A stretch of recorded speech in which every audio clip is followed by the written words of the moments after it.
Hey guys, this is John. Today we're going to have a look at an example involving reserve Tempi, an important endgame concept, especially as it pertains to king and pawn endings. I took this position from the book, it's upside down, the book Dvoretsky's Endgame Manual by the legendary Marc Dvoretsky. He unfortunately passed away a few years ago. Rest in peace to Marc Dvoretsky. So this is from a game Kachiani versus Maric, Kishinev, 1995. And we are looking at the position from White's point of view. White's pawns are going that way. Black is advancing down this way. It is White to move and win. Okay, White to move and win. If you'd like to solve the position yourself, which I always recommend, feel free to pause your video and try it. White to move and win. All right, drinking some tea today, some herbal tea. It's fairly late. Got some perfect peach tea.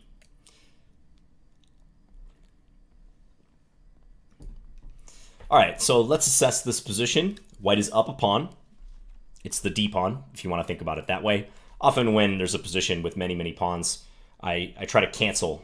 I think this pawn cluster over here cancels. The 3 versus 3 on the king side cancels, even though White does have double pawns.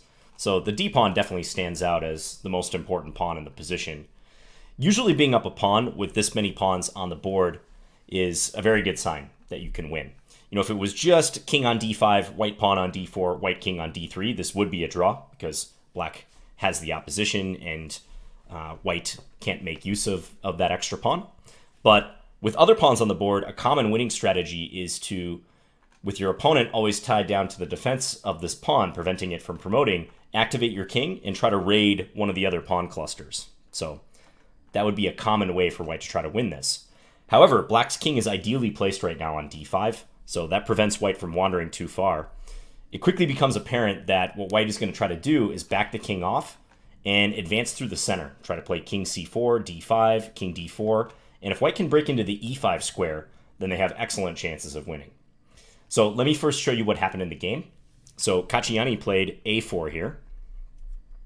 A pawn move, probably with the correct idea in mind, looking to pursue exactly that strategy I just described of getting the king up to c4 and playing d5. But watch what happened. So Maric correctly played king d6 here, voluntarily retreating the king. Kachiani played king c4, king e6, d5 check, and now not king d6, which seems obvious, but instead king d7. So black goes to the 7th rank. And this is because after Kachiani plays king d4, now Maric will play king d6 and deny white these infiltration squares. Especially e5, of course, since the black pawn is guarding c5. So stopping king e5 and throwing the move back at white. And this is where this a4 move that white played becomes relevant because it's almost a mutual zugzwang in the center here. And white would love for black to move the king again so they could play king e5. But how are we going to get black to do that? Well, you look to the pawns, right? White has moves like f3 or h3 or h4. But black also has pawn moves that she can make, g6, h6, and h5.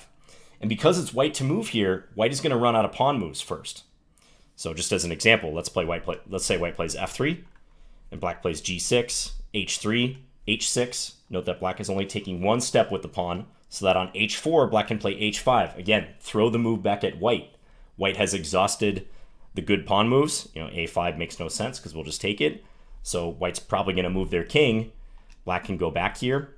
And just so long as black only goes to d6 when white plays king d4, white cannot make any headway here. So that is the problem with having pushed a4, is that it deprived white of a valuable reserve tempo. So a reserve tempo is a pawn move that you may be able to use at a key moment in the game in order to often get your opponent's king to move or force some sort of desirable resolution of the position. You're making this move, you've held on to it, you throw the move back at your opponent. So with no spare move here, white can't break through. And indeed, in the game, after king d6, I think white realized what was up if white resorts to moving the pawns. White tried king c4, but Maric played king d7. Kachiani tried a little bit of deception here, king d3, a triangulation idea. So trying to convince black to go to this so-called mined square d6, but then white would play king d4, and notice that it's black to move here, but Maric didn't fall for that. She played king e7, and the game was soon drawn from here, as Dvoretsky describes. Just nothing for white to do. So if ever the king comes up, black will play king d6. Again, white could play a pawn move, but black has pawn moves available as well. So that's why way back at the beginning, it was necessary for white to play king c3 if she wanted to win. King c3, only winning move. Other pawn moves are equivalent, by the way. F3, I think, is a logical move. Probably many of you attempted trying to stop king e4, but same thing. Black will play king d6, and white gets to come up here and even advance d5 check. But as long as black is aware of the tempo balance, black has 3 reserve tempi, which is enough to match white's 3 reserve tempi. When you're thinking about reserve tempi, always think of the legal moves that could be made immediately on the next move with the pawn. And you can see the pawns that haven't moved are worth double, so the h-pawns in this case for both sides. We wouldn't count g5 as a move here for black because that pawn could be captured. But since it's white to move here, or after king d4, king d6, we start burning into these tempi, it's not going to work out for white. This is just another permutation where white started with f3, but the tempo balance does not work out. White has to move their king, and we get the same position. So only with king c3 can white hope to win this position. Maybe white saw this move but rejected it because of king e4. We'll see why in a second king e4 is not dangerous. But one analogy I wanted to make a point to describe here, I thought about this when I saw this position for the first time many years ago. To me, it seems like in king and pawn endings, if you think it's going to come down to a tempo situation or some sort of zugzwang with the king, then you should think of your king moves as your renewable energy source and your pawn moves as your scarce resources. Okay, so kings as the renewable energy source and your pawns as your scarce resources, because the pawns don't move backwards. Whereas when you're making a king move, king c3, we're not tapping into our scarce resources. We're preserving them for a time that they could actually be valuable. And we can always move the king back and forth between c3 and d3. So if black were to play something like g6, white could happily play king d3 and just say, hey, black, you just burned a valuable tempo that may end up coming back to bite you later. So maybe something our planet should follow, right? Like use the renewable sources before we actually tap into the fossil fuels. But that's a topic for a different video and different channel entirely. So king c3. Now let's look at king e4. If king e4, white can play king c4, king takes f5, and then king d5, crossing in front of the pawn. And if black plays king f3, king e5 is a nice move to keep the f pawn in our crosshairs and be able to advance the d pawn. And white just wins here. White's way too fast. So we don't have to fear king e4. I mentioned how if black plays a pawn move, we'll play the king back to d3. So let's say black plays king d6. Now we're going king c4. Black can wait, king e6, check on d5. Again, black should go to d7 or e7, same thing. King d4, king d6. So this is the same position as in the game, but with the huge difference that the white pawn is still on a3 instead of a4. So what does that mean? White has 1, 2, 3, 4 reserve tempi, and black has 1, 2, and 3 reserve tempi. I was making an extra effort there to color those squares differently. I don't even know how well that showed up, but yeah, 4 versus 3, and it's white to move, so white's going to have to tap into those tempi first. But let's say white plays a4 now. This works out brilliantly. So, or if you really want to be clean about it, you could play h3, so that after h6, we can play h4, and in doing so, stop black from tapping into further pawn moves by playing g5. And again, notice that white is making a point to play h3 and then h4. You don't want to burn your double tempo without good cause. Okay, so h3 and then h4. Really stretch out those tempos, those scarce resources as far as possible.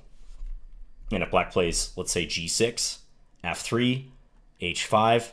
Now finally white gets to use the a pawn, a4. And same position as in the example I was showing, but big difference, it's black to move here instead of white to move.